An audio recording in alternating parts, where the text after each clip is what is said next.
Indonesia is focusing on electric vehicles.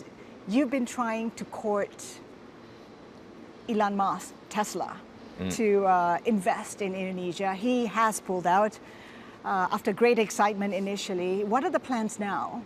Indonesia terus melakukan komunikasi dengan Tesla. Kami terus komunikasi dengan Elon Musk. So you're still in negotiations? Iya, masih terus berbicara dengan Elon Musk. Tapi kan juga tidak hanya Tesla saja.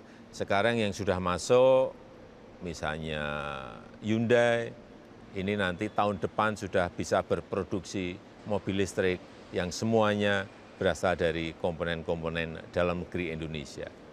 Ada juga perusahaan BYD juga ingin masuk. Give us a sense of the kind of investment that BYD will be making in Indonesia in terms of the battery production. Saya tidak berbicara masalah berapa nilai investasinya, tetapi yang saya senang sudah mulai dan sudah terrealisasi. Ada yang sudah nanti tahun depan selesai. Saya kira itu sebuah progres yang baik. Progress that Jokowi hopes his successor will continue.